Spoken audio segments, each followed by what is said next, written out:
Hola a todos, cordial saludo. Mi nombre es André Felipe Dulce Quitián, estudiante de la Universidad de Santander, perteneciente al cuarto semestre del programa de Derecho. En esta oportunidad les traeré a colación el artículo 372 y 373 del Código General del Proceso, los cuales versan sobre audiencia inicial y audiencia de instrucción y juzgamiento. Empecemos por el artículo 372, audiencia inicial. Cabe primero tener en cuenta algunas generalidades que se dan dentro de este artículo que es necesario conocer, como lo son auto que fija fecha para audiencia, las partes, inasistencia y sus consecuencias. Contra el auto que fija fecha para audiencia no cabe ningún recurso, se notifica por estado y se dará trámite a la audiencia. Y ustedes se preguntarán quiénes son las partes de un proceso. Está la parte demandante y la parte demandada, con su respectivo apoderado, que son los abogados o el apoderado que haya sido asignado. La inasistencia y sus consecuencias las encontramos en el numeral 3 y 4 del presente artículo, que nos dice que la inasistencia deberá justificarse mediante prueba sumaria de justa causa que debe presentarse dentro de los 3 días hábiles en que se verificó la audiencia, y que la inasistencia por parte del demandante hará presumir ciertos los hechos en los que se fundan las excepciones propuestas por el demandado siempre que sean susceptibles de confesión, y la inasistencia por parte del demandado hará presumir ciertos los hechos susceptibles de confesión en los que se funde la demanda. ¿Y qué pasa si no se presentan las partes a audiencias? Pues simplemente no podrá celebrarse y se dará por terminado el proceso. La parte o el apoderado que no asista a audiencia, no concurra a audiencia, se le impondrá una multa de 5 salarios mínimos legales mensuales vigentes que deberán ser pagados al Consejo Superior de la Judicatura. Ahora sí, empecemos por saber las etapas puntuales de este artículo 372 del Código General del Proceso, audiencia inicial. Y empieza con algunas formalidades. Al momento de ingresar al despacho judicial o al recinto, se cuenta con la presencia de un secretario que va a dictar unas reglas generales de conducta que deben seguirse en la audiencia. Por ejemplo, no prender el teléfono. Una vez dictadas estas reglas, se permitirá nombrar al juez. Ingresa el juez, las partes o los presentes se colocan de pie. ¿Por qué se colocan de pie? Porque es el primer contacto que yo voy a tener con el juez, y el no colocarse de pie puede causar una mala impresión en él. Seguidamente se presentan las partes, se presenta el caso y se toma asistencia. Aquí las partes van a decir sus generalidades en ley, como lo son nombre, número de cédula, domicilio, residencia, etc.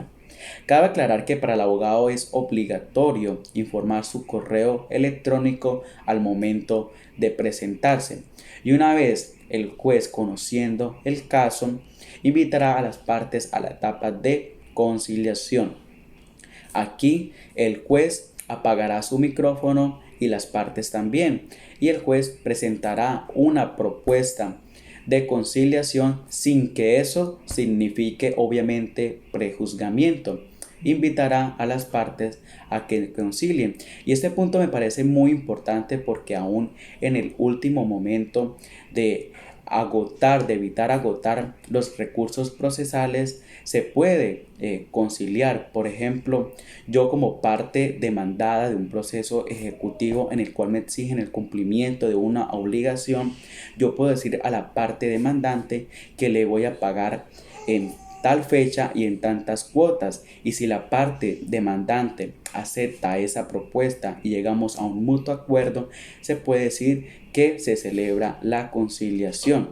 Entonces el juez dará por terminado el proceso y dará por terminado el proceso. Si no se concilia, si no se llega a un mutuo acuerdo, pues se pasa a la siguiente etapa, que es el saneamiento.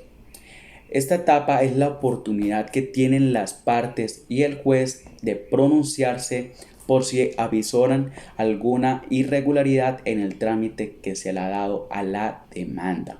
El juez aquí va a ejercer un control de legalidad. Una vez agotada esta etapa sigue la fijación del litigio y es muy importante porque aquí se va a puntualizar en qué se va a centrar el debate litigioso y sobre el cual el juez va a decidir en sentencia.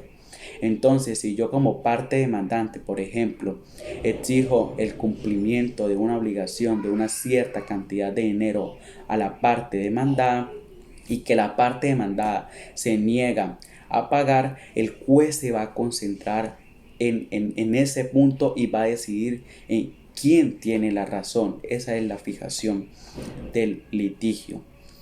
Una vez agotada la fijación del litigio, viene la decisión de las excepciones previas. En esta etapa, el juez va a pronunciarse o va a hacer mención de las excepciones propuestas por la parte demandada. Y en caso de que prosperen las excepciones, el juez ordenará o la subsanación de esas falencias o dará por terminado el proceso. En caso de que no prosperen las excepciones, entonces sigue la audiencia.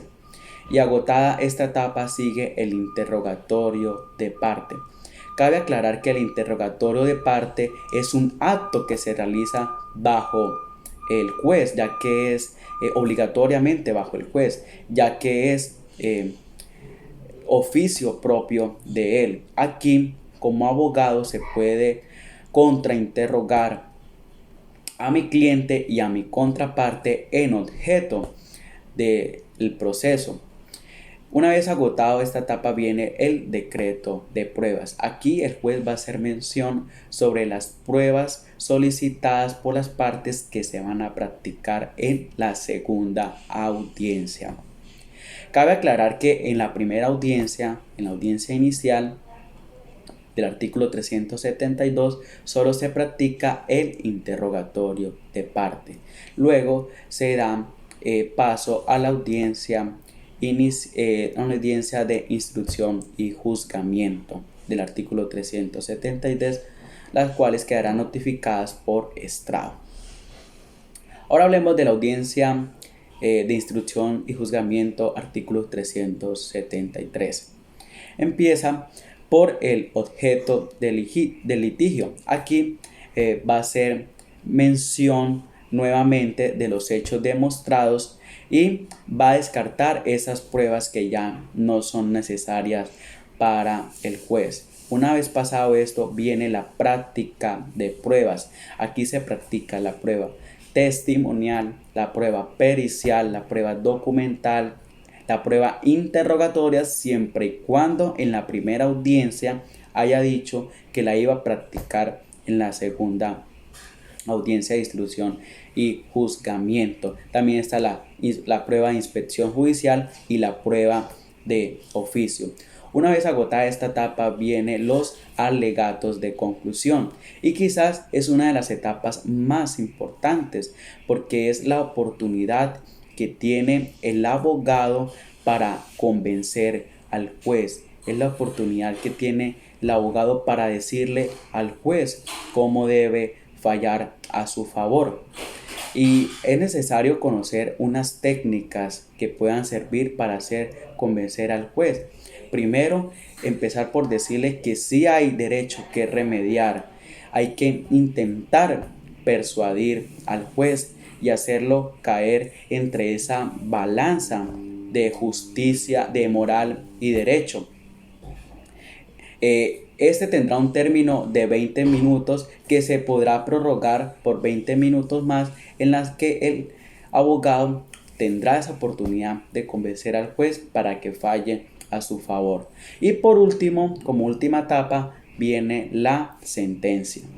Ya en esta etapa es donde el juez toma su decisión por escrito y tendrá hasta 2 horas para sacar su fallo de manera oral.